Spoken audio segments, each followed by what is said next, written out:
Hello, viewers. Welcome to my channel, Jedi Master BG.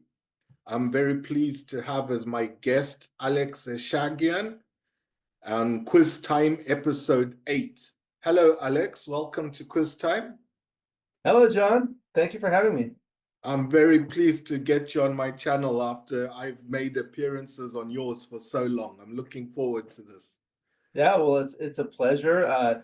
I appreciate all the things you're doing for the backgammon community in terms of making all these videos and, of course, growing your Cheltenham Backgammon Club. All of that is fantastic. Congratulations. Thank you. Thank you very much. So, for regular viewers of Quiz Time, you know that at the end of the episode, I'll reveal who will be my guest on the next episode. So, stay tuned for that. In the meantime, I've got 10 quiz positions to go through with Alex. Are you ready to get started? Ready? Okay, fantastic. I know you said you're a bit tired today, but I think you'll be fine. This is your first puzzle. So this is your first quiz position, a cube decision. Okay. So this is a cube decision. So when I look at the cube decisions, uh, I do the basic things like Pratt, position, race, threat. I also look at the scores and I consider all the market losing sequences. So in terms of the position, the number of checkers, I mean, we're playing the white checkers and against the red checkers and then bearing off on the right. And this is 0, 0 to 5. So each side has a one checker back. We have our bar point, whereas red lacks the bar point. So we have a little bit of a priming structure. So that's the position. The race, we're down by 8 pips. So that's a disadvantage. The threats, so we can hit with sixes, right? So that's 17 numbers. But are those like clear game winners? Not necessarily, because we still have a 1 point board. Additionally, rolls like 6-2, 6-4, 5-1, 4-2, which hit on the 18 point, are duplicated to do something good on our side of the board. The other thing is at this score, I always think of whether it's a gammonish position or a non-gammonish position. And here it doesn't look like we're going to win a lot of gammons. So it's interesting at five way, it's a unique score because you generally want to double more aggressively in gammonish positions and less aggressively in non-gammonish positions, which this is. Now for money, like I don't think I would double here, and at this score, I still don't think I would double. Okay. So if it's a no double, does that also mean that you think it's a take? Correct. Sometimes it can be too good to double take, um, or too good to double and pass, but I don't think it's either of those. I think it's a no double take. Okay. All right. Let's see what our bot friend thinks of that. Well done. No double take. So looking at that, Are the gammons higher than you thought they might be? no, I don't think so. The gammon percentage from the opening position is approximately 15%. Okay. So it is higher for white than for red, clearly. Um, I just don't think there are a lot of market losing sequences. Are you able to see the dice distribution on this, or this is just the PowerPoint? This is just PowerPoint. Okay.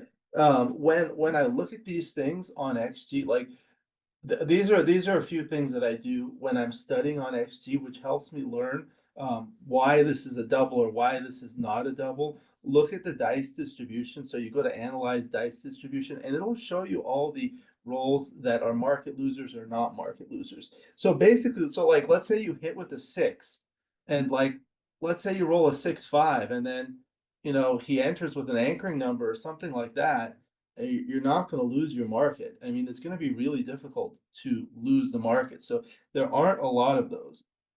The other things that I find are useful is to modify the position. So you move checkers around. to see what effect it has on the double take decision, the winning percentages, the gammons, and so forth. And the other thing that's also very useful is to change the score. So position modification, score modification, and dice distribution are like some of the most valuable tools for me on XG. Okay, those are your go-tos. For doubling decisions, yeah, and even checker plays. Okay, very good. Here's another one then to sink your teeth into. Okay, another doubling decision. So we are white playing against red. So first of all, the score. It's 2-0 in our favor. So 3 away, 5 away. Uh, so it's a very difficult score to double as the leader.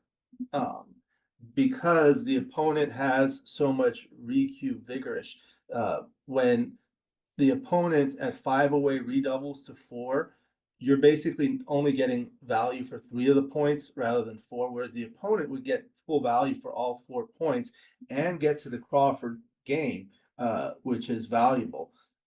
So again, looking at the position, looking at the race, looking at the threats, I mentioned the score.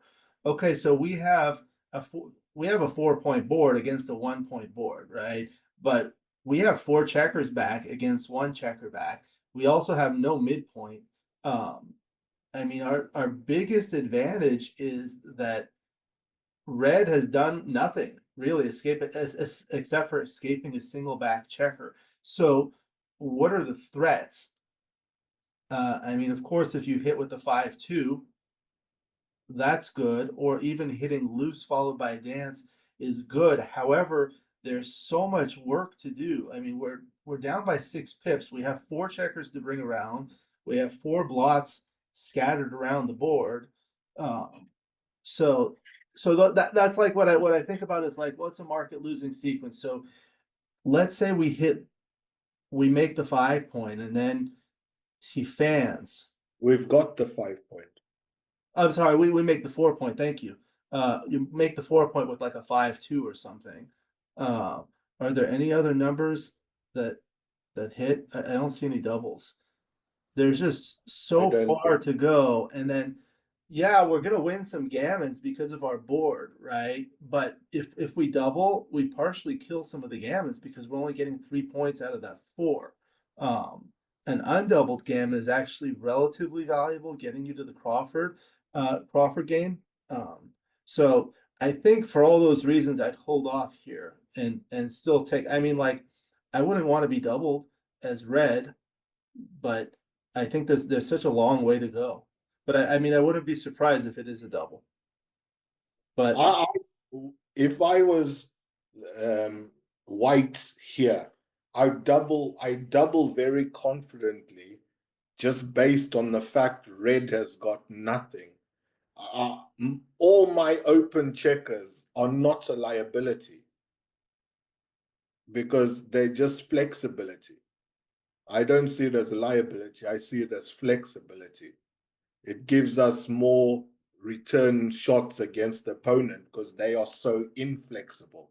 So yeah, I I can't remember the answer. Believe me, I go through so many positions. yes. I can't remember the exact answer for each position, but I would think this is a I'd go for a double pass. So let me tell you another thing. One of the things I've been told is like flexibility is a two-way street because you know, say you don't roll, there are some powerful doubles. Even if you hit loose, there are rolls like double 4 and double 2 from the bar, which can hit you twice, and then you have 2 checkers on the bar. It can turn around pretty quickly. And the other thing is like it in practice, it may be a double because a lot of people would pass. That's the other thing. Hmm. So what is your final answer on this one, Alex? I would go with no double, but I wouldn't be surprised if it's a double.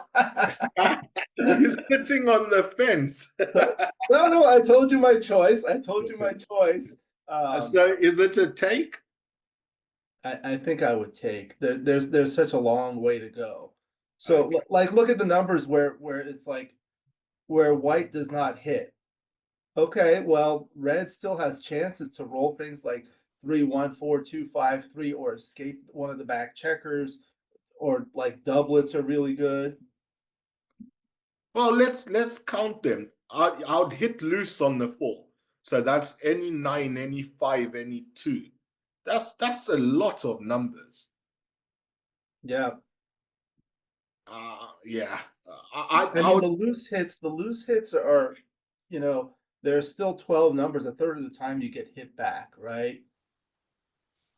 but So, the opponent's got no home board. So well, yeah, but I mean, you have to also think about like how are you going to bring things home? It's going to take a long time, and during that time, Red's going to have some chances to come in and do something. That's how I think about it. So that's what I okay, would do. I would say no double. let's see. You're right again.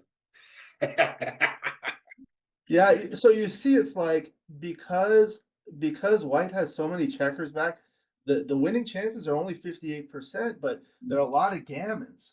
That's the thing. So if you change this score from 2-0 to 1-0, I mean maybe it's still not a double, but it's going to be much closer because Yes. those gammons are really big. And that's one of the things I've learned about match play. It's think about when gammons are valuable. So people can memorize take points and gammon values and things like that.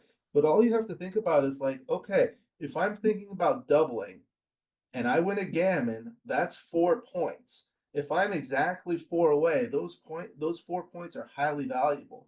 If I'm three away, it's not quite as valuable. So you'll see a huge difference. I studied this score compared to four away, five away a lot, and it's going to be probably 100 millipoints or 200 millipoints, or it might even be a correct double at that score.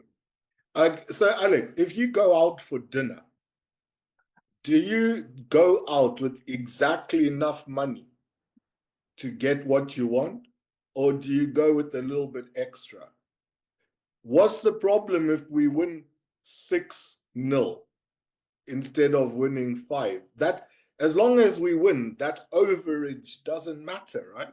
Right. Well, the analogy that I give people is if you're working to do a job that's going to take 5 hours and you take 6 hours to do the job, you're still only getting paid for 5 hours. Or for example, you're running a 50-yard dash. Each 10 yards represents 1 point. If you get 60 yards, you're forcing yourself to run 60 yards rather than 50 yards, whereas your opponent would only have to run 50 yards. So like you think about these things, and I understand, like I used to think of it that way. So it's like, who cares if you get extra points? But it turns out like when you study these things, it turns out to make a big difference. Okay. All right. So that's our third position. No, we're going to our third position. And you now have got a checker play. Okay. Okay, so this is a checker play. So white has a 3-2 to play. So what are the options? You cannot play off the back checkers with a three. So if you were going to move them, you'd move it with a two. Um, if you do that, you'd have to leave those two blots there. So I kind of rule that out immediately. So I'm basically not going to leave the anchor. Now this is a match. It's 1-2. Um, so not huge. Well, not 10 away, 9 away, and the cube is in the center. Um, that's another consideration when you think about these things. It's a term called cube impact. Sometimes you make checker plays based on the potential upcoming cube action. So will we have a double soon? So given that I'm not going to move the back checkers, the things that we can do are play something simple like 13 to 8, which is pretty boring. It doesn't accomplish much. Um, the other thing I would consider is 13 to 11 and then slotting the 5 point, which does prepare to make the 5 point. and we are a favorite in a hitting exchange with the stronger board, a 3-1 board advantage. Um, and what that does is that, like, the fours, so like 6-4, 4-2, 3-1, and 4-1 that are relatively useful on the other side, it does duplicate those. And then if we are hit, we have good sixes from the bar, except for if we're hit with a 6-4. Uh, the other thing I would consider is hitting loose on the ace point with 6-1. Okay. That creates 9 dancing numbers. It also it causes an issue with the aces because aces come in and hit, but on the other side, in particular, 3-1 and 5-1 are very good that they make the 5 point, and 6-1 can make the bar point, the or 18 point. So Yeah. one of the things I think about when I'm coming down to this is, okay, so those 9 dancing numbers, how do they play if we do not hit? So if we do not hit and play 13, 12, 8, 5, how do rolls like double six? Double six is okay. What about double four? Double four is good because it hits. What about double three? That's pretty good. Okay, and then what about 6-4? 6-4 is really good. It hits twice. 6-3 is reasonable. It's good. 4-3 will hit. So there are a lot of numbers, and then also other rolls like 6-2 from the bar or 4-2 from the bar. Those are actually good if we do not, I mean, good for red if we do not hit.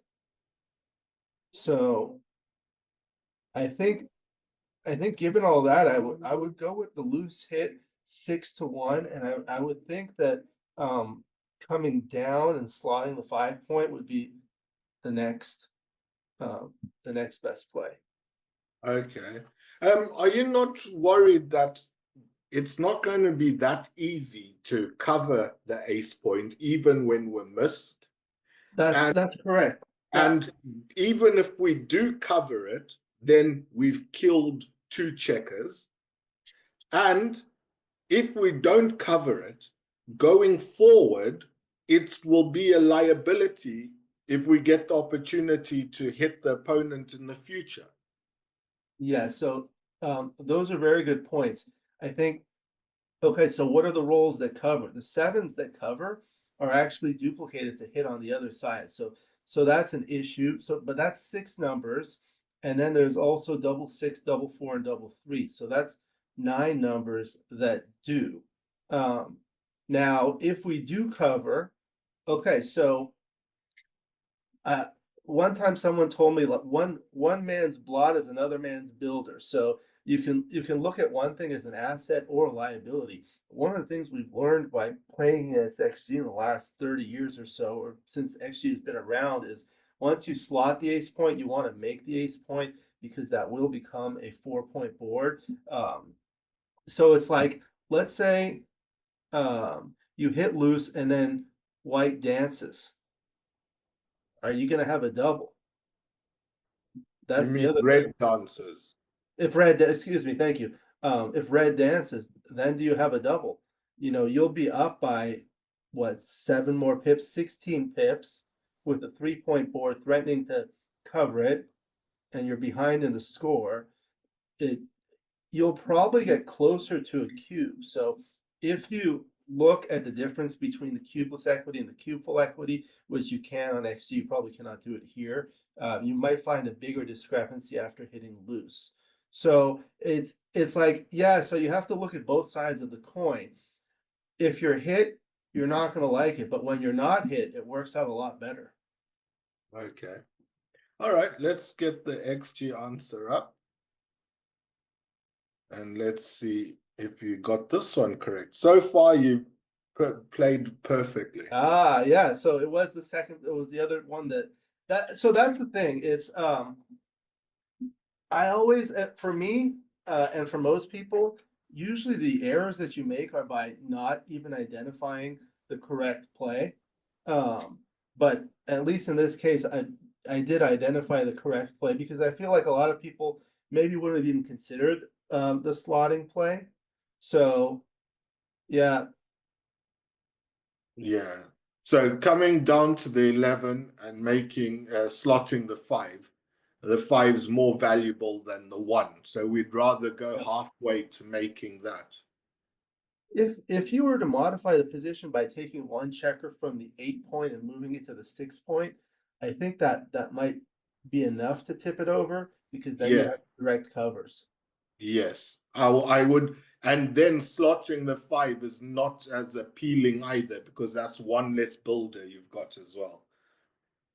Right, So, right, right. okay, so now we're going to go to our first interactive position. And by interactive position, I mean that I'm going to load a position onto XG, and then you can actually play around with it this time, and we can move the checkers about. Okay, so this is a checkered play. It's a double. One of the things I learned from my friend John O'Hagan, one of the top players in the world out of the United States, is whenever you roll doubles, stop, take a deep breath, and look, because usually there are many more productive options with a doublet as compared to a non-doublet. Um, so here the score is 1-0 in our favor. The cube is in the center. We have a double five to play. So one option would be to bring everything to the midpoint. Okay, in which Okay, case so we that would, should be this. right. So So we we would move 23 to 18 for one of them, and then 3 off the 18. correct. So what does that yield? That yields a position where we are up by 5 pips. So in general, the average pip count for a roll is slightly more than 8. So if you're ahead by 4, it's an approximately even race. So here we're up by 5, so we're slightly ahead in the race. So what's going to happen from here is we're just going to bring our checkers home. Red's going to bring the checkers home, and it's going to be a race, right? Um, the other option would be to leave those back. Uh, let's see. You could keep the goalkeeper back and play 18 to 8 twice. Okay, so clearing the 18 point is often quite difficult. So we do that now and then bring them round. Right. So that's one option. So the advantage of this is it does put pressure on that blot that's on the 22 point. Um, so it Yeah, kind of forces red to cover it. So with non-covering rolls, that can be problematic. So like when I think to myself, I just think about all the numbers. I start with the non-doublets from highest to lowest and then go down and then I do the doublets. So like 6-5, if red were to roll at 6-5, I mean you can cover with the 5 and I guess you hit loose. So that leaves a shot. 6-4 covers. 6-3 is awkward, right? Uh 6-2 can cover from the 14 yeah. and 6-1 can point on head, and then you just kind of go through and look at all those. So that's another option, but then it's like being on the 23 point with the 8 points still intact, the opponent's 8 point, you're still kind of primed in, and being ahead in the race, you don't really want to be stuck there. So Right. the third option would be to keep the 18 point and then bring two from the 38, 23 to the 13, and then maybe make the 8 point like this. Um, so what's going to happen next? One of the issues here I see is that every outfield point white owns is stripped. So Michi calls these islands. So if you roll a 6, you're not going to be very happy, especially like a 6-1. You're going to have to dump checkers deep, which is not very useful in the race. When you're racing, ideally you want checkers during the baron, you want them on the high inner board points. So Um, this is going to become problematic for white because what is red going to do? Red has all these spare checkers, two on the midpoint, one on the 8 point for mobility. If he rolls sixes or large numbers, that he can play comfortably without leaving a blot, but white will have an issue. So I think all in all, that this is I mean, I think I just bring everything to the midpoint. Okay. What are So your like thoughts? this. Do you ever share your thoughts on this, or you tell us what you played? I this might not even be a position from one of my games. I Like, see. like the 3-2 previously, it was actually on the strategy group. Oh, Someone okay. posted that on there, and I found it quite an interesting position. That's why I included it in the quiz. This one, I think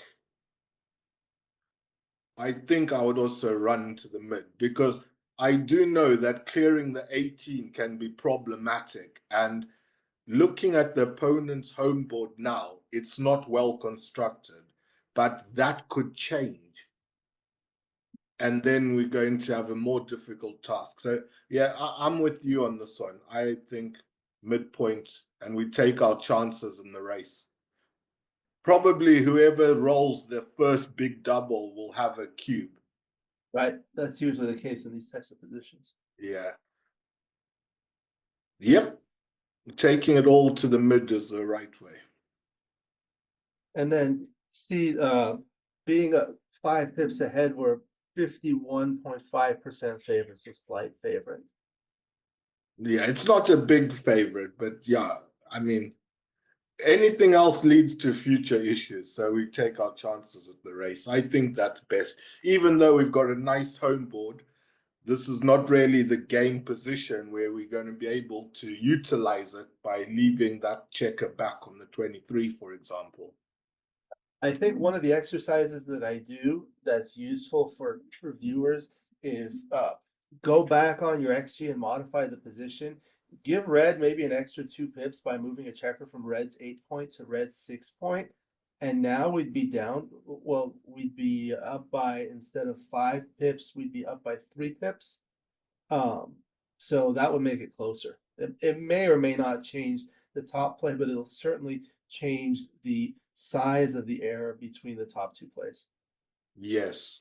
I've got this position saved as a game file, not as a position file. Right, So right. I'm not able to edit it now, but I take your point that when you're studying these positions, you can always change things around. Right. So we'll go on to our next position now. Right, we've got a 1-1 to play here, and the world is your oyster. Okay, so this is a match 0 to 1 to 11, and the cube is in the center. We're down by 9 pips. Red has a checker on our bar point, and we have 2 blots in our board. And red has a 5 point board with the ace point slotted. So the question is, do we hit or do we not to hit? If we do not hit, I guess what's the option if we don't hit? We just play something like 4 to 1 and 3 to 2, and we're going to be down by 5 pips. So red, I don't think red's going to double immediately, but that's going to give a lot of chances for red to run away. Um, if we do hit, then what are we going to do? So, oh, so this is you're able to move one checker at a time, right? Yes, I can play around and Okay, move it. so let's try just hitting it first with 8 to 7 with one checker. Okay, so now we have a checker on the bar, um, but we have 3 blots. So, and we only have a 3 point board. So we can't, I mean, you can make the 2 and the 1 by playing both off the 3. Oh, okay. Like this. Right. And Right. then hitting with the 4th one. Okay, and then that leaves the opponent with a 5-2 and a 4-3. Correct. And then you have these two checkers on the 4 point, which are awkwardly placed. You don't really want that. So let's take a look at the other options. The other thing that kind of pops into my mind initially is hitting first 8 to 7. Okay, consolidating both inner board blots by with 2 to 1. Okay, so that's two of them. Then lifting the blot, and then 4 to 3, giving yourself more builders, and this gains an additional 7 pips in the race, prevents the opponent from running with rolls like 6-4 and 6-3, things like that. 5-4, you'd still get a shot. 6-2 cannot run. You see how all those numbers where red would be able to run play when red is on the bar. Now we have no blots. We have a 4 point board. Ideally, we would like to make the 5 point, but at least we have a 4 point board, and the checkers, the third checker on the 4 and the 3 are not completely killed, because at least you'd be able to use them for the 2 point. And it just that doesn't give up all the racing. So I think so. Let's go back to the initial position and just see if there's anything else. I mean, you could play 8 to 7 3 times and then 2 to 1, but that just makes things so awkward. The downside of this is that so the 5-2 doesn't work for red, but you have an awkward spare on the 7 with a strip 6 and those two checkers on the 4.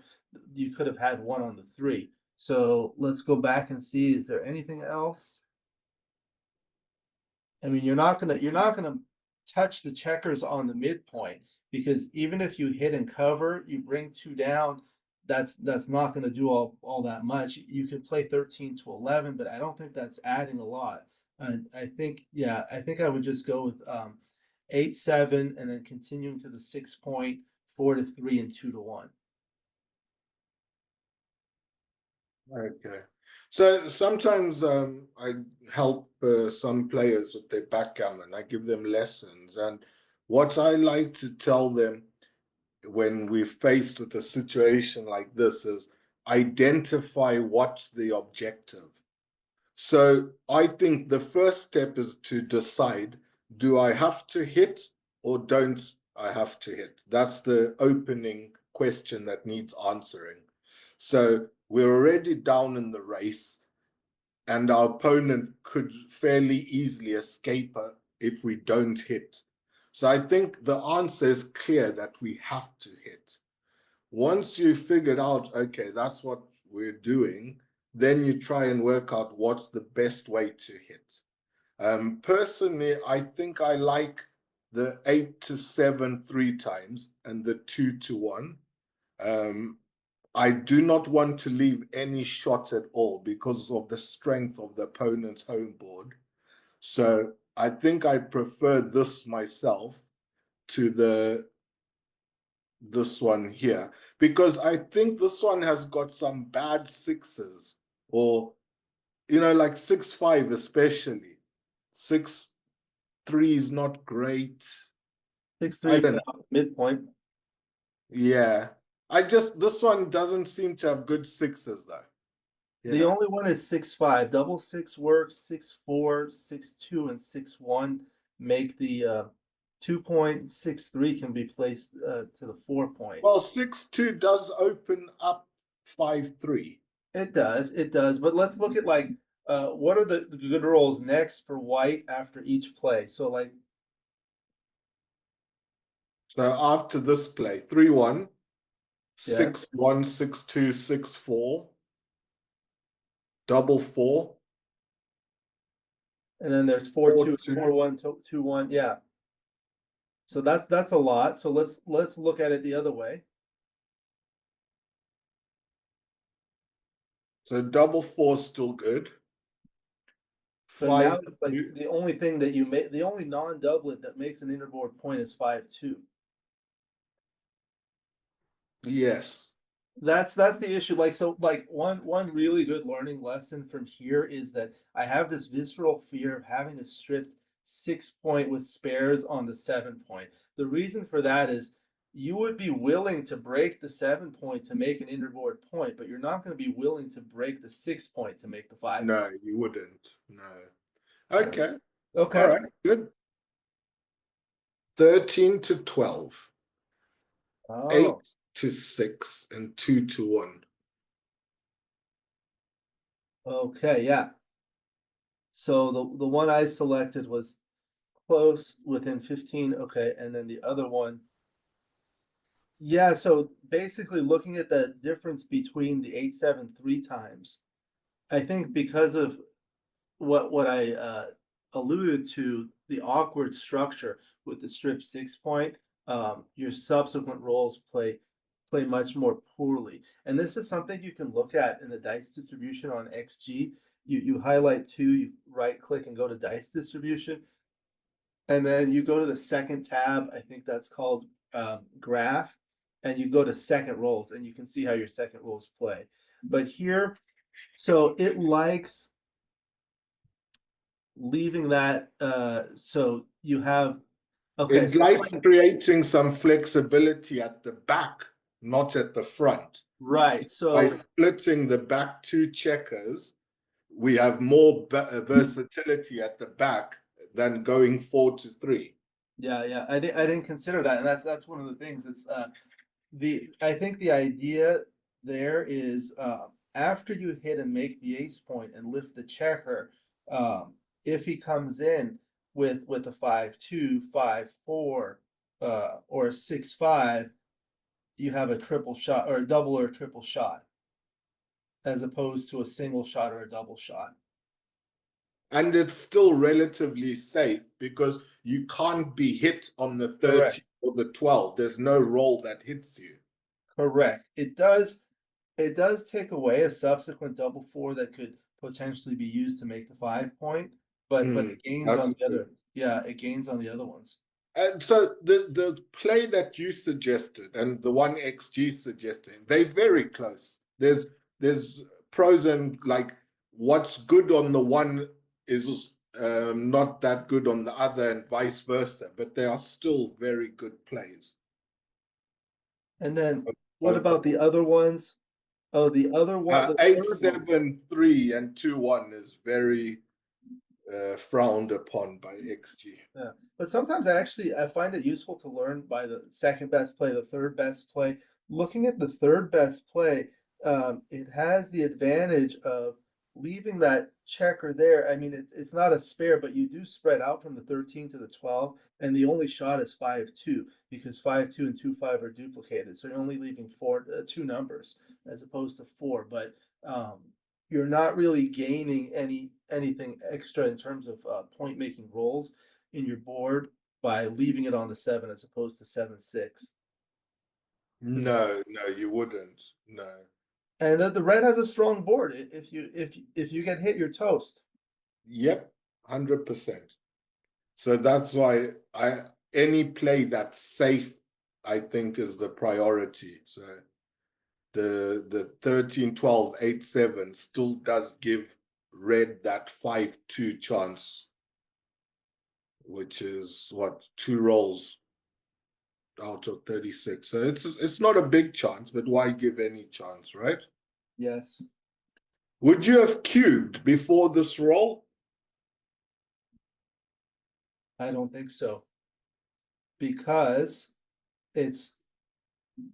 I mean, you can hit, but you have a blot on your board. You have two blots in your board, so you have a lot of consolidation to do. Um, Yeah. And the opponent's board strength is really strong. If you make the opponent's board strength maybe a 3 point board or a 2 point board, then it's something different. I mean, there is a blot on the board, but it's a 5 point board. So I think we're saying the same thing. The slotted 1 and 2 points for us are a liability that would mean we couldn't cube before the roll. Correct. And I also think the racing deficit is also an issue. So if we took those two checkers off the 4 and put them on the 2 and 1, it would definitely be a double then, right? So that would gain 5 pips. Now we're down by 4 pips. So it's an even race, but there are more than 20 numbers that hit. Yeah, I think it would be I think it would be a double and a take. Okay. So this is a 3-1 now, Alex. I don't know why I included this. It looks pretty straightforward. So here you're leading 3 away, 7 away with the center cube, and you have a 3-1 to play. So you can play the 3-1 just simply 5 to 1. I read like that, yeah. Yeah, when I was learning to play, I learned to play backgammon when I was little, but when I learned to play backgammon with the cube, that was about 20 to 25 years ago. And one person told me, whenever you make a play, always look at the entire board. So when I see those two blots in the opponent's board, that's a red flag, especially with my strong board, to do something a little bit more aggressive. Um, so what am I going to want to do here? Um, White is going to want to clear the checkers. You just want to bring them home, right? Yes. So there is so I think one option would be to play 14 to 13 and then play 5 to 2. Or you can clear the 14 now. You could also play off the 13, but I think that's going to be problematic for you later because it's going to be harder to clear the 14, although the 13 is 6 away from that anchor. However, um, Red's going to have to move with those two checkers in Red's outfield. So let's take a look at clearing the 14. Okay. Like that? Correct. So let's say Red rolls a 6-4. I don't think Red should hit with a 6-4. No, because our home board is so strong. It's almost like the same position we're in the last game with the double 1. We didn't want to leave a shot when we had those checkers on our 1 and 2 point. Right, but in reverse, right. Yes. So what about 5-4? Okay, so 5-4 would hit and cover, but then you have 2s and 5s to come in and 6s. There's like a lot of return shots, which are really strong. Um, the issue is the score. Um, so we want to play a little bit more conservatively because if we're cubed, we're not going to have a lot of value owning the cube. Um, but I don't like dumping that checker on the 5 point deep because that's going to be a potential uh, way to play our mobility. You can play 4s, 3s, and 2s and 1s should we need it later. So like I wouldn't dump it. And then like what else? What else hits? Like a 4-2 kind of sucks. I mean, yeah, I was still looking at that at the clearing the 14, how the other fours play. So like a 5-4 we said, 4-3 does not cover. 4-2 will cover, and 4-1 is pretty good. And double 4 is Double 4 is massive. and double 2, double 1, 3-1. You know, I think I just play like this. Okay. So, yeah, I agree with you that these points will be very problematic to clear. So, I do think now's the time to clear them before the opponent consolidates their home board. But Alex, the 14 point is not in direct line, right? Correct. So, are we not better off like clearing the 13 because that's going to actually be the harder point? That this is true. Usually the hardest point to clear is the 1-6 from an anchor. Um, Yes. But there are other factors to take into consideration, like look at how many crossovers each player can comfortably play, like with a 6 before something has been, you have to give up something. So once you clear the 14, you retain a spare on the midpoint. So you can subsequently, so the next checker you're gonna touch is the 11, is the one on the 11, right? You're gonna bring Right. that one in. Then red's gonna have something. Well, first of all, after this play, red's gonna do something. So if red does not hit, red will likely play off the 9 and 10 point, probably bring one of those. The 15 and 16 at the moment. These ones. Correct, right. Yeah. So that'll probably be coming in, and then we're gonna play something moving the 11 point. And then red's gonna move something else, probably the remaining checker, unless he rolls like a double 5 or double 4 or something like that. Now red will have no 6s left, and then we would have 3 checkers on the 13, so we can play any 6. Even double 6 is good because Okay. it's stuck. However, the other issue with clearing the 13 now is, let's see what that looks like. So you can do this, but first of all, this leaves a double shot, and the 3s that hit are not useful to cover. Whereas the 4s that hit the other way. And they're just more numbers that hit. And the other thing is, so let's say red does not hit, say red brings in 2 checkers from the outfield and white brings in 2 checkers from the outfield.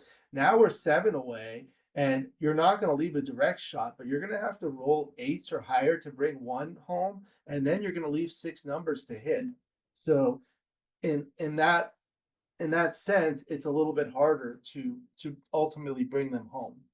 Okay. So instead of this point, which is 6 away from the opponent, being a problem for us, you see it as it's actually more of a problem for the opponent.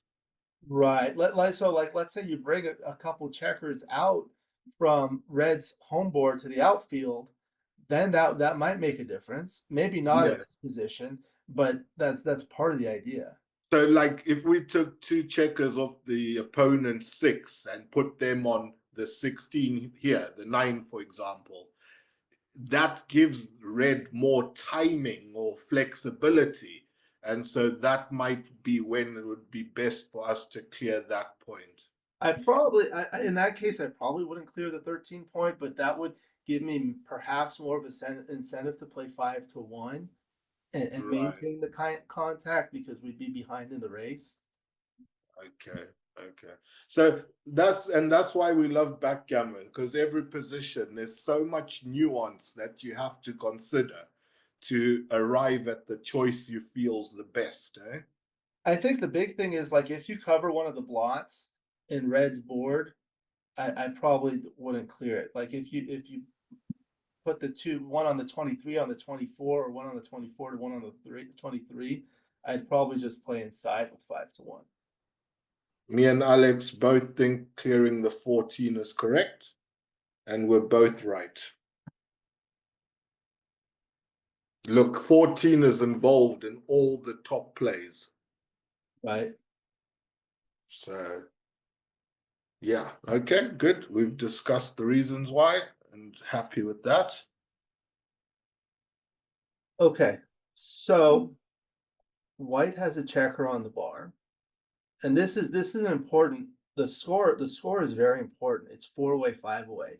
4 away, 5 away is the only score in a 5 point match where the leader should double more aggressively, both in gammonish positions and in non-gammonish positions, because a doubled gammon wins you the match perfectly, whereas a single win on a 2 cube gets you to the valuable 2 away score.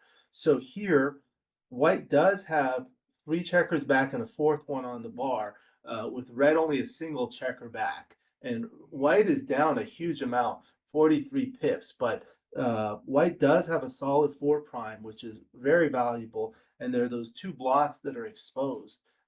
So that can be hit with 5s and 4s and a multitude of other numbers. So, like 3-1, three 2. one, yeah. Let Yeah. me 3-2, 3-1, 2, 1, that's 6 more numbers, and then double 3, double 2, and double 1. So that's 9 more numbers than 20. So that's 29 numbers, right? And then like some of the numbers like double twos or double fours are really crushing. Yeah. So yeah, it's a pretty strong position. So the race can be deceptive here. So those are the threats. Basically, you think about the market losers, and the other thing is it's not just the market loser. So that's 29 numbers that hit. That's half of a market losing sequence. So you have to think about the other half. So there's the four dancing numbers from the bar, but there are many other awkward numbers that would require red to consolidate. So out of those 29, probably more than half of them lose the market. And it's not just losing the market, for some of the foreign players, they might not understand this, but in English, we say there are market losers and there are market losers. And what that means is it's not just the number of market losers, it's the magnitude of market loss. Sometimes you lose the market by so much that you don't need as many market losers to justify a double. For example, if you roll a double 4, you come in, you hit again, and you make the 4 point on hit. That's a huge market loss.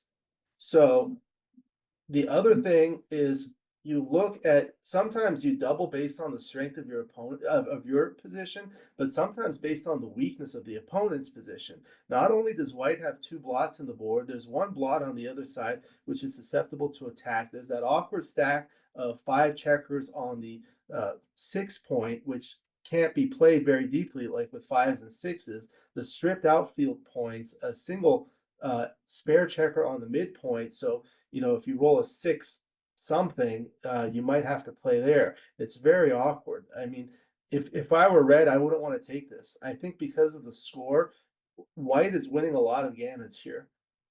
I Sounds like you are saying it's a definite double. Yeah, I think especially at the score, it might be a double pass.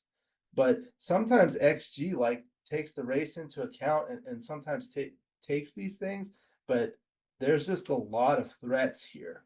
I mean, I really wouldn't be want to be red holding a cube here. So are we not too good? Because getting to 3 away is not that helpful of a score, is it? Um, no, but if you win an undoubled gammon, you get to 2 away, which is good. So that's why I'm saying, are we not too good to double?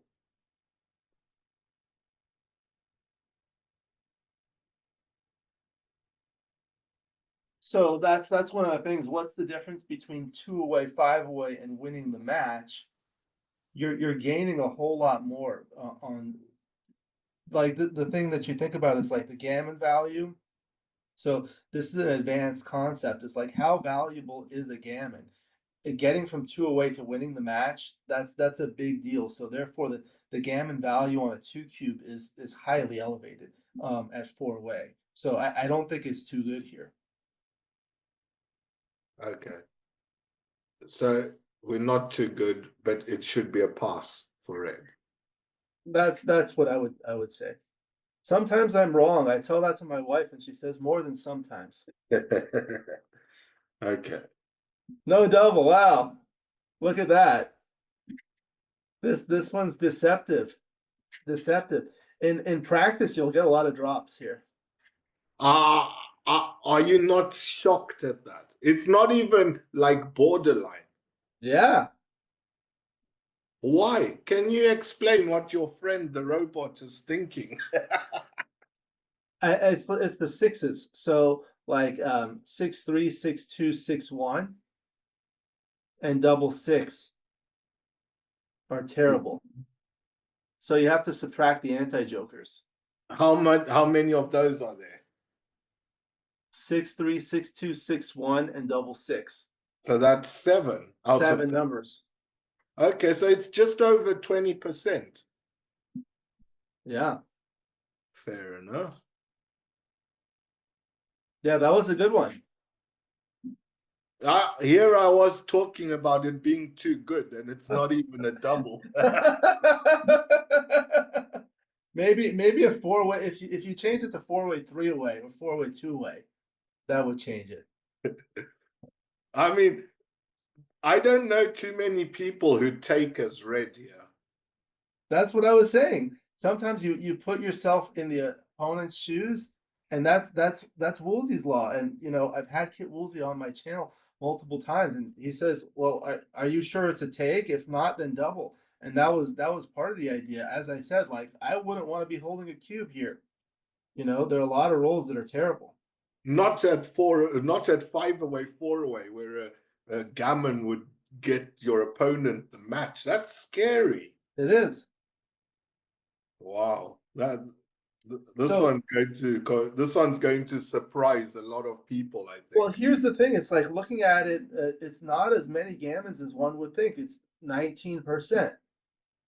Right, so the opening position is about 15%. It's just slightly more than the opening position, which I think it's because white doesn't have too many homeboard points. So we could hit red on the 20 or 21, but then red could anchor on the the 4. anchor. That's And, correct. and Also, the, there are not enough checkers in the zone too to continue an attack. mm, Yeah, there's a lot of white checkers back to bring around. but it's very deceptive, eh? You have It to is. really look deeper to see what red actually has going for it. It's the race. The race is the other thing. It's like even if red gets hit, they're still ahead in the race, unless you get two hit. And I guess you could say, okay, white could play a back game, but white doesn't have the timing for that No. right. No, I mean maybe a 3-5 or 3-4, you know, high anchor back game, but Okay, there we go. I wonder how many this question will catch out when they try the quiz. So we have a checker play, non-interactive. You're going to have to visualize this one, my friend. the cube's been turned, and you have a 6-1 to play. So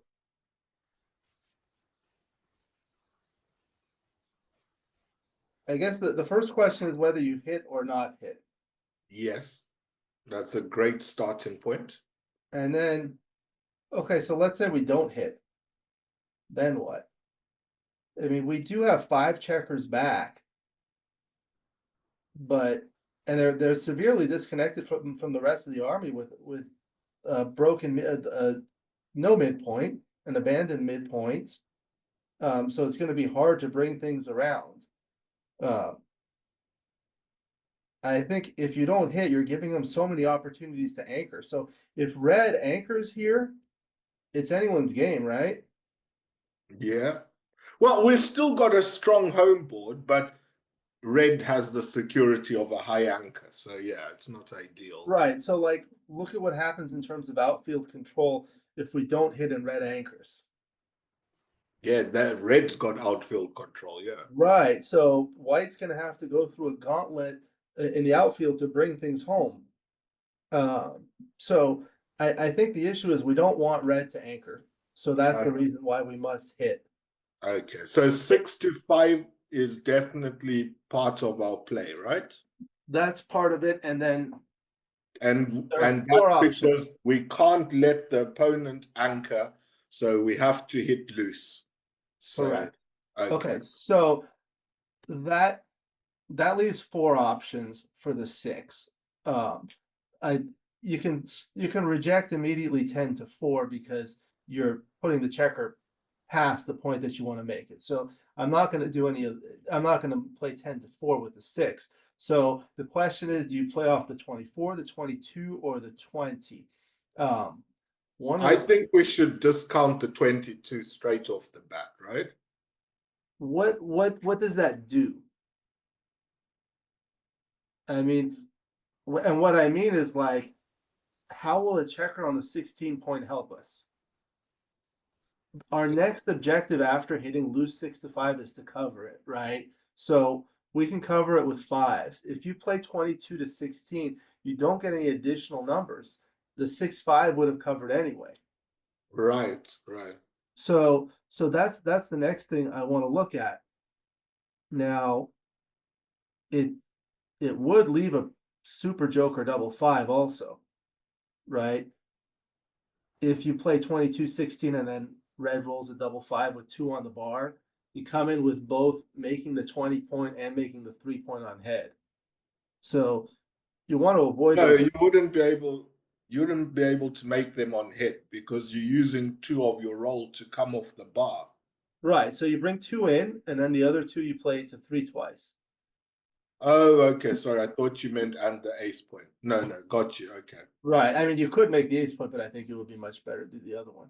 Anyway, so let's say you play 20 to 14. So now, in addition to the fives, you have 6-3 and double three. Which is only three more numbers. Which is only three more numbers, but that's almost 8% more. So what are the numbers that cover? So there's the 5 plus 4, 1, and 3, 2. So that's four numbers more than 11. That's 15 numbers. You're adding three more numbers on top of that. That's increasing it by 20%. And Okay. then, are there any doublets that cover from long range? No. But I mean, it's like, and then 24 to 18, what does that do? I mean, it doesn't do anything. It removes your goalkeeper, puts a checker in an awkward place that's going to be hard to move. It's not like you're slotting the 18 to because you want to make the 18. I think, out of all those three choices, on the other side, I play the 6, 20 to 14. Okay. I don't know if you want to put a star up after the 5. Sure. If I can find the star. I thought you only put the star when you're moving that same checker onwards. I think anytime you hit, you put a star. Okay. Yeah, Yeah. XG's got a star next to it Okay. now. So those two are virtually tied. So I agree with you about it seems like it's a better covering checker to play 20 to 14. But XG's actually, even though it's very small, they've gone for the different one. Why do you think that is? The reason for that is because XG is also always thinking about what's going to happen later. Ultimately, it's going to be easier to get off the 20 than to get off the 22. So if you play 20 to 14, you're left with two checkers on the 22, which will be ultimately more difficult to bring around than two checkers on the 20. But I think this is like splitting hairs. They're virtually tied within 2 millipoints on a rollout. And Yeah. when they're yellow, it means I that know they're very close on the rollout. I get that, but to my mind, whilst we were discussing it, 2014 seemed clearly better, and yet it's not actually. And I just found that a bit surprising, should I say. I would have yeah. thought it's much clearer, the difference. I mean, yeah, I would have thought it was a bigger but difference, but the only thing that I would think is that just bringing the checkers home from the 22 will ultimately be harder than from the 20. What I do notice is if we look at the gammon percentages, they fluctuate a bit more. So you you lose zero point 0.7 less gammons if you play from the 22. The win percentages are fairly even. It's 69.6 and 69.4, but it's the gammon losses against that are slightly And then more. we lose more gammons too. Yes, we win more and we lose more. Right. And those are offset at when the score is even, um, they're offset. The gammon value is equal. So we're losing 0.7% more, but we're winning 1.5. So it's a net of 0.8 versus 0.2. So it's slightly more. Sorry, you lost me there, Alex. I thought I was understanding you, but then the math you said was different to what I was seeing. So maybe I haven't understood you. Okay. What you said, when the score is 0-0. When the score is 0-0, gammons are, when the score is tied, the gammons are just as valuable for you as your opponent. Okay. But if the score is not tied, for example, 4 away, 3 away on a 2 cube, the trailer's gammons are more valuable than the leaders. Um, that's a minor thing. But what I was looking at is the 22 to 16, you win 42.3% gammons, whereas for 20 to 14, you win 43.8. So that's a net difference of 1.5%. Correct? Yes. Okay. Yes. And then for 22 to 16, you're losing 6.5% gammons, whereas for 20 to 14, you're losing 7.2% gammons. That's a difference of 0.7. Yes. So 1.5 minus 0.7 is 0.8. So the net is 0.8. There are a little bit of backgammon losses in addition, but like I'm not including that in the calculation.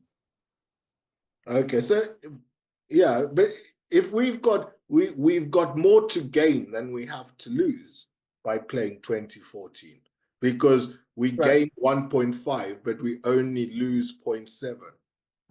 Right. So the net effect is 0.8, but then you're losing 0.2%. This is all like theoretical, and Okay. for the viewers, it just basically doesn't matter which one you do. Okay, fair enough. On that note, let's go to our ninth quiz question. Wow, what did you do? How did you get another checker on oh, you just modified the position by putting 2 on the bar? Um, okay. So here, what do you want to do? I think This looks like a trick question because it's basically the same. it's almost the same, but now the second checker is on the bar. So you're trying to maximize the chances of making 5 points. Um, so you can make it with a 5-1. I think if you go to well, that doesn't do a lot. You could also make it with a double 5. So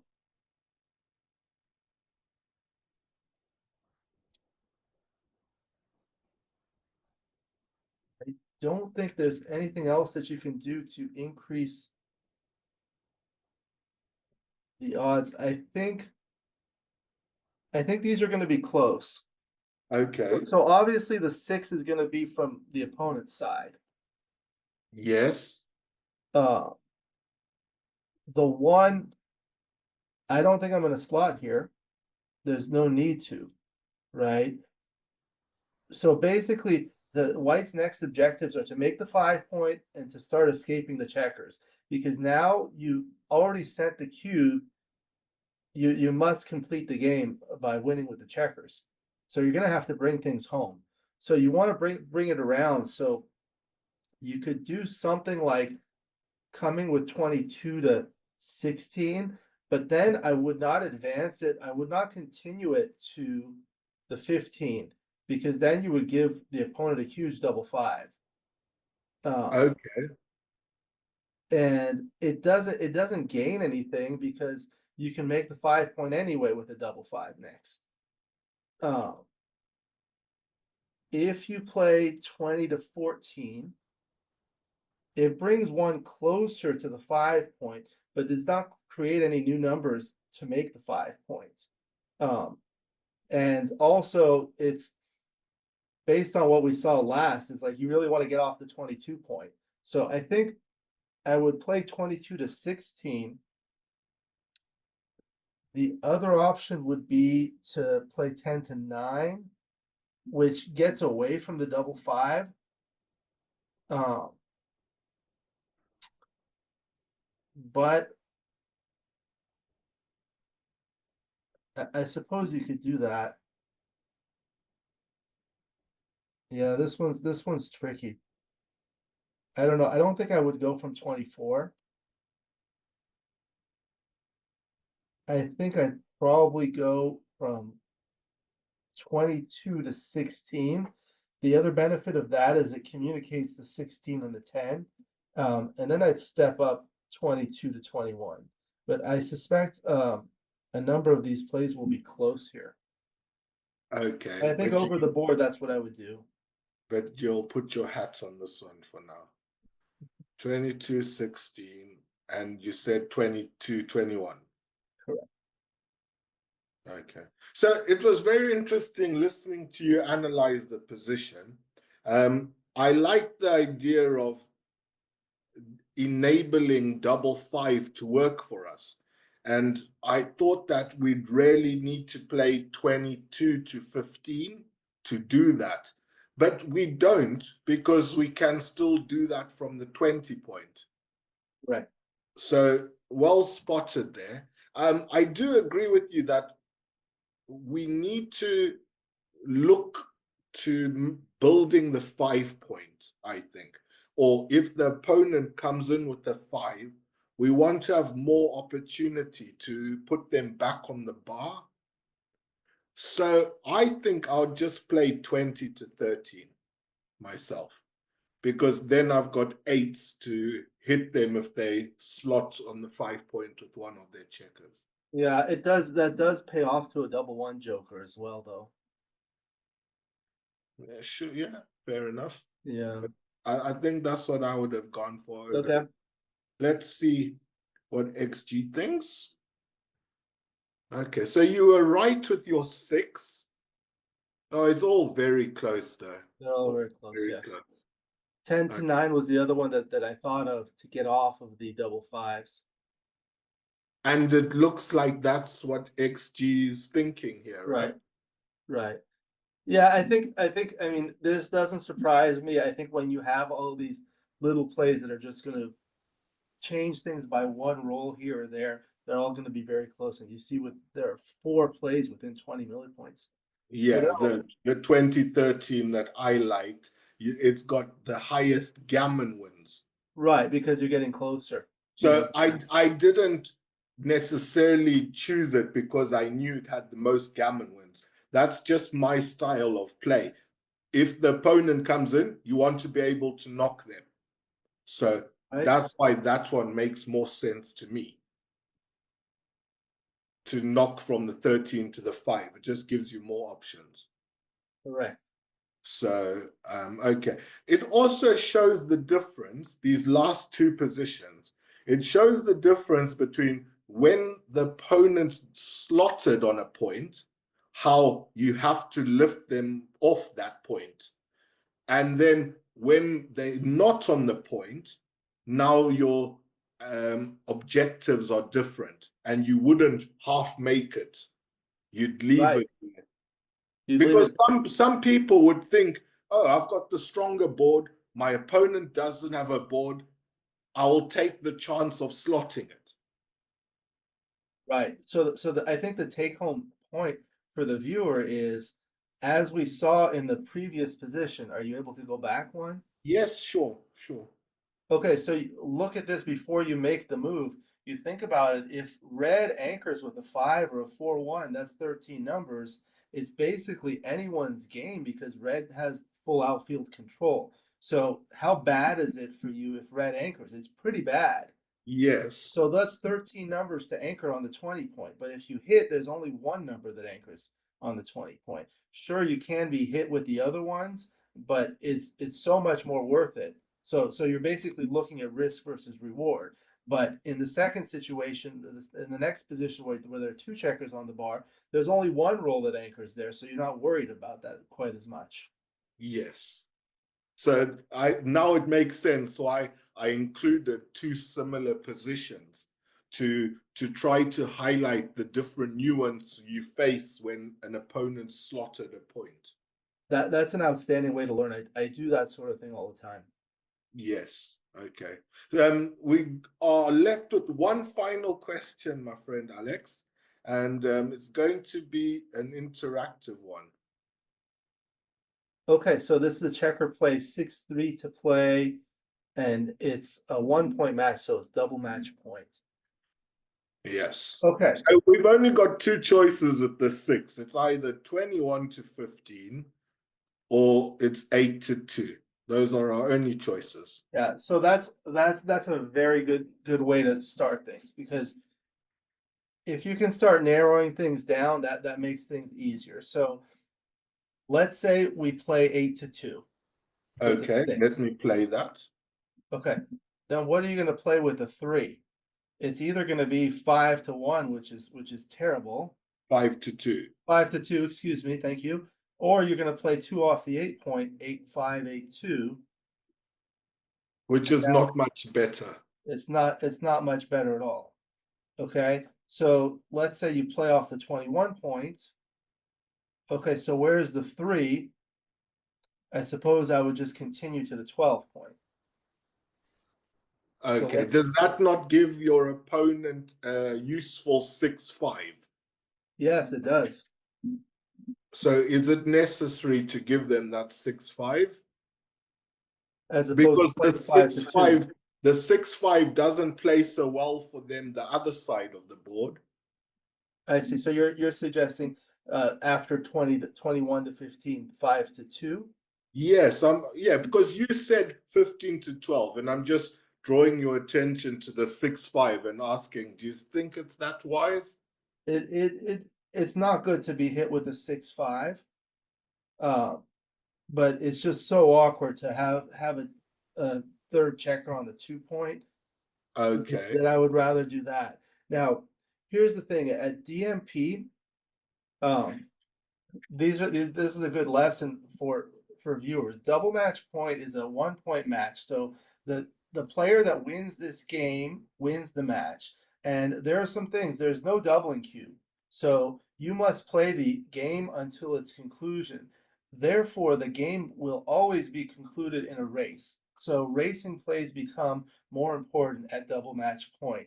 Additionally, gammon wins and losses and backgammon wins and losses do not matter. So you can make more aggressive plays. For example, owning an anchor will save gammons, but when gammon losses do not matter, you don't have to worry so much about that. And that's the case here. Additionally, blitzing plays in general will win more gammons, but they become devalued at double match points because you gain no additional value. So I think with this, okay, so let's say you come out with a 6.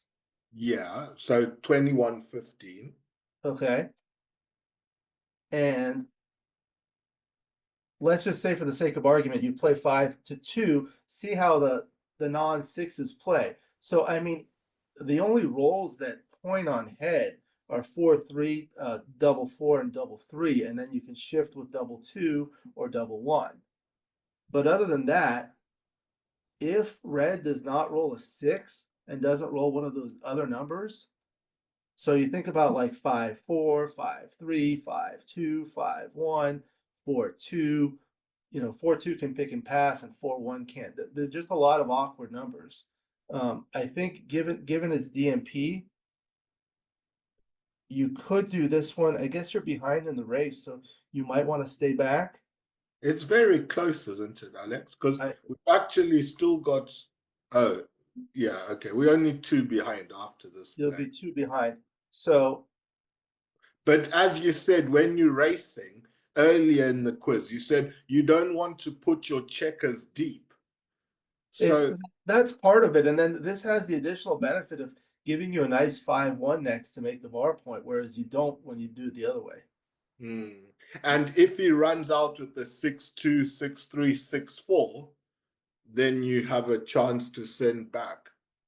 Yeah. Okay, so So is this your play then, Alex? I think that's what I do at DMP is 21 to 12. I think let me just think.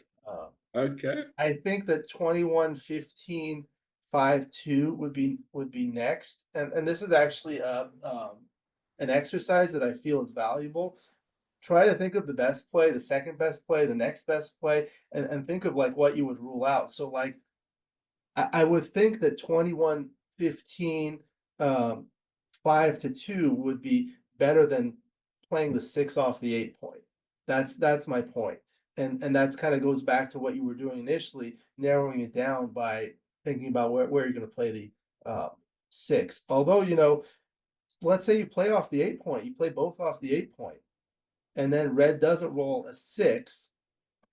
So what happens? So then you're going to need 20 numbers to pop out. Or Four, the one, prime double that two, the double. opponent has will be reduced because they'll have to play off their 8 or 7 point. Right, right. Um, I think you just give up too much outfield control here. Okay. It's like if he does roll a six, then it's like really bad. Yeah, I think this type of play does have merit. I think I would just play to the 12 Okay. over the board. Okay. Yeah, I understand. Is to clear the 8. Yeah. Yeah, I can see that. I can see because of what we were talking about. And like I almost talked myself into it at the end because if the opponent does not roll a six, something's got to give, and we will have more than 20 numbers to come out and with a stronger board. Okay. So this other position here where we didn't cube because this one, where cubing was wrong because of how bad some sixes would have played for us. In this position, we're now looking at it like if a 6 doesn't come, we are so much better off by clearing the 8. Yeah. And yeah, that's the thing. I would look at like for the viewers that are watching, you go on XG, put this position in, and then click on the two plays that you would like to consider. Um, and then right click, go to dice distribution, and you can look at them side by side to see how those numbers play. And you'll see how the sixes play in one versus the other. Mm. But then you think about all the other numbers that are not a six. So you have to weigh both things. Also, something I thought of when we're in the interactive part was after you've cleared the 8, fours, threes, twos, we can play them easily from our home board if the opponent has still kept their 4 prime against us. So our bigger numbers we escape, our small numbers we can play around our home board. Right, the numbers are diversified. Yeah, That's a yeah. good point. Okay. Well done, Alex. It's been really, really enjoyable listening to your analysis.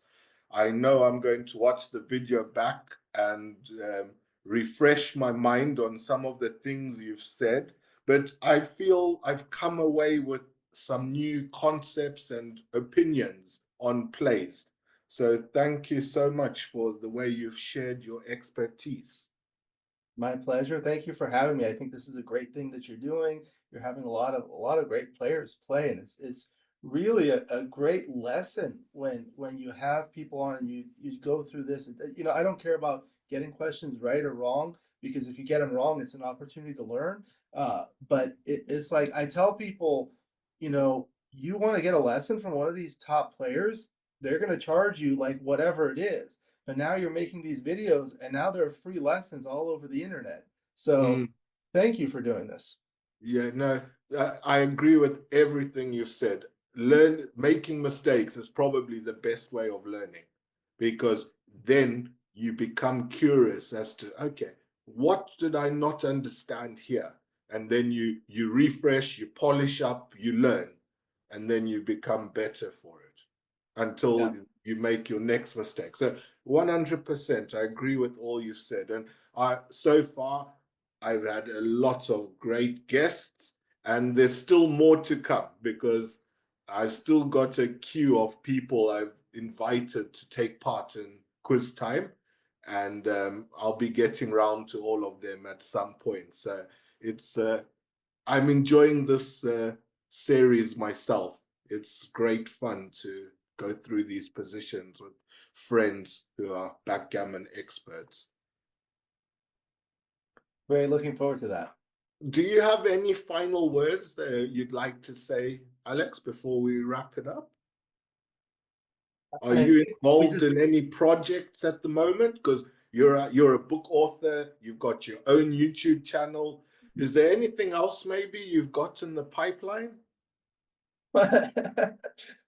my top priority is to try to get some sleep. 'Cause Uh, I have 2 young children that make it difficult. Um, but in terms of other things, I just been, making in terms of backgammon, making a lot of videos. I've been working on, social media promoting our club. We've been doing a lot of, like, at our local events, taking pictures, doing YouTube videos, things like that. Uh what else in terms of those videos? Yeah, that's what I would say about that. The other thing that I would do is, I would go back, and I probably will go back after we're done and go back and look at those positions myself and modify them, move checkers. So like in that last position where we were 3 pips down or something after the play, I would yeah. try modifying the position to adjust the race to see what would happen. And that's And when it becomes correct to go to the 12 points and when it doesn't. right, right. And you know, that other racing position where we had that double fives, you can modify the pip count a little bit to see when it would affect things, or you can look at doubling decisions in races and things like that. Yeah. And also that cube decision where we both thought it's a double and it turns out it was a no double. Yeah, I wanna go look at that, look at the dice distribution on that because, you think about those 3 those 7 rolls, the 6-3, 6-2, 6-1, and double six that are pretty big anti-jokers. When you roll one of those, the Yeah. opponent has the initiative to do a lot in terms of attack or make points, or even if you hit, there's a possibility of anchoring with not a lot of checkers in the zone. That's the point that really got me. It's we've only got a 2 point home board. We've got a nice looking structure, but it's only a 2 point home board. Right, right. And if he high anchors, yeah. So, like I said, I thoroughly enjoyed this discussion we had. I love backgammon discussion. It's very interesting. So, thank you so much for joining me. Um, Likewise. It's a it's pleasure to have now see you. time it's now time to share with my guests, with my viewers, who my guest is going to be on Quiz Time, episode 9. Five, four, three, two, one.